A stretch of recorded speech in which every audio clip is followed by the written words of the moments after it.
This is a short video on the topic of personal time management.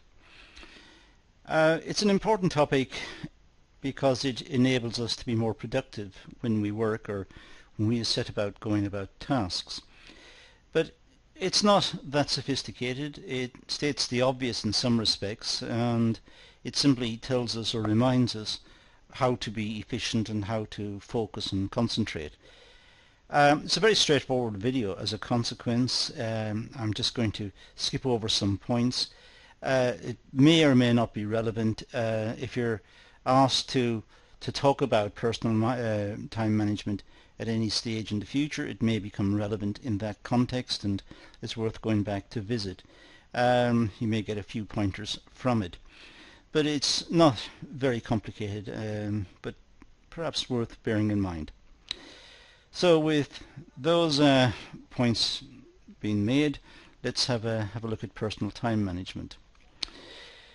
Many owner-managers work long hours, and as a consequence it may be stressful, and it may lead to all sorts of issues about health and retirement, and the desire to retire perhaps prematurely because of stress and overwork. And a lot of that is also linked to the manager's ability to manage time effectively. By managing time effectively, not only do we become more productive, but we also look after ourselves a lot better. But sometimes we are running at a very high rate of activity, but we have very little opportunities to save time. And in that case, personal time management is of little comfort. But let's assume that there are issues that we could just simply look at, which may help us to bring down the pressure. For a start, we know that overwork may lead to inefficient work performance. We know that when we are stressed and overworked, we don't apply ourselves effectively. We may have time off work as well because of the mental impact of the constant pressure. Or we may have certainly a desire to leave work or change occupations or even retire, as I said. So overwork and the issue of effective time management and dealing with the workload are real issues to be considered. And the HR departments, generally speaking, are briefed about these and should disseminate information about how to work effectively. But there are some very simple indicators we could look at. Time savers for busy managers. Effective use of time. Well, analyze how time is normally spent, and from this look for ways to save time. Try to be analytical about what you're doing and ask if certain tasks are absolutely necessary, if the organization can survive without them. Sometimes organizations require forms to be filled or reports to be filed, and sometimes, tragically, the reports are never consulted afterwards. It's a paper exercise, which can be very frustrating for the person who has to do it. Their immediate superior may just flick across the report and file it away, and that's the end of it. And that is very frustrating. So it is worth engaging in a dialogue, if possible, to critically look at what is necessary, what is the best use of time. And that will lead to an increase not just in personal productivity, but in organizational productivity. So analyze the way time is spent and see if there are ways in which issues can be addressed more effectively. And everything from the layout of the office to the layout of the desk to the scheduling of appointments and the way the appointments are dealt with. Look at every aspect of it to see if time savings can be achieved. Carefully plan available time. Use planners and diaries. There are lots of them available online, and most people nowadays have got access in the work situation to online planners and diaries and a whole range of facilities with reminders and schedulers and so on that will help us to organize. But it's a question of maintaining these and making sure that the information is accurate and up to date.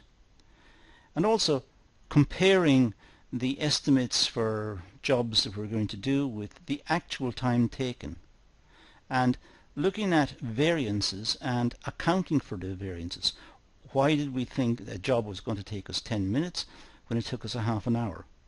What went wrong? Why did this happen? How could we be out by so much? So a careful analysis of it so that there is a realistic assessment of what you're facing and how to go about minimizing the impact of that workload. Deal with unpleasant or difficult tasks as required. Make sure that all the tasks are dealt with, not just the nice ones, but all of them. The difficult or unpleasant ones will come back to haunt you. The difficult or unpleasant ones will remain. They have to be dealt with at some stage. So it's important to deal with them when required. Do not put them off. Deal with them straight away. Get them out of the way. And that will be a psychological relief, because the difficult tasks are dealt with, the complex ones. Try to limit meeting times if possible.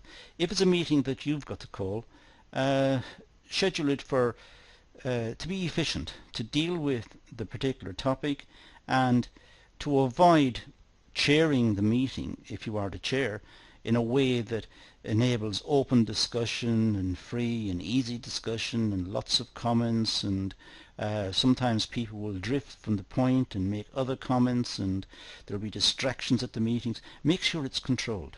Make sure every point of the meeting is controlled. Make sure that it's germane to the topic that they're there to discuss, and if they wish to discuss other points, do so outside of the meeting, so that you have limited the amount of time that you need to spend at the meeting, and the meeting itself was focused and productive. Prioritizing time and attention. Well, pay attention to critical activities. These are the urgent and important ones. Make sure that they are dealt with. Do not put them off. They will linger and they will annoy until they are completed. So make sure they are dealt with priority. So make sure they're urgent and they're important. They're dealt with straight away. In other words, they go to the top of the queue and are dealt with immediately. But also, issues that are not urgent but that are important, they should also be dealt with in terms of priority. They should be, in a sense, second on the list. Just under the urgent and important ones come the important ones. But they also should be dealt with so that there is, again, a psychological payoff. You will feel better for having dealt with the important issues and the urgent issues, and then you can get on to the other issues which perhaps are not as pressing, but nonetheless need attention and need to be considered. Try to avoid interruptions.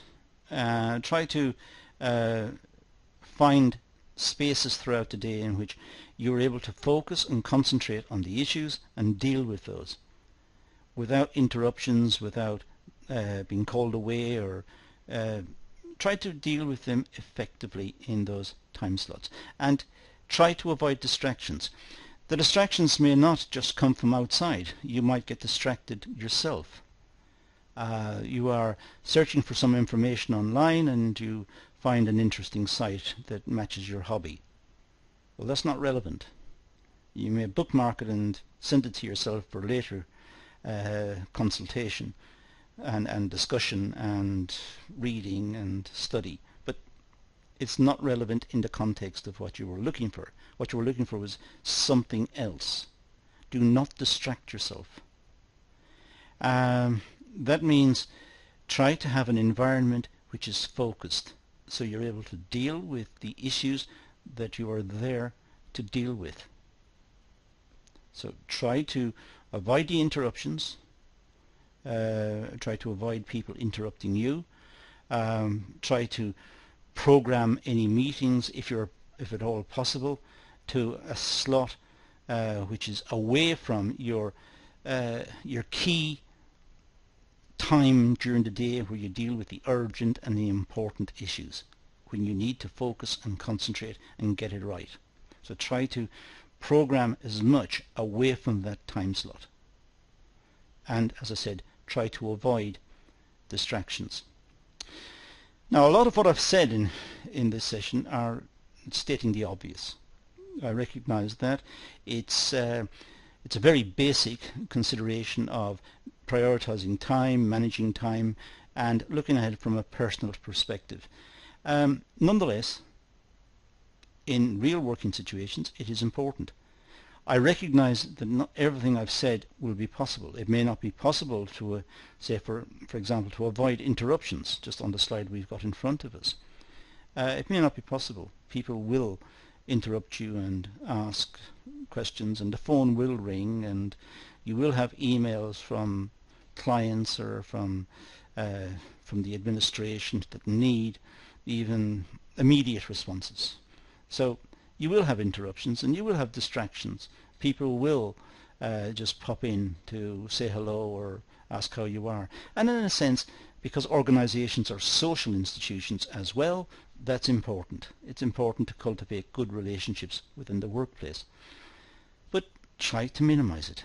Try to enable you to complete the tasks so you have less stress and less worry about what you have to do in your work position.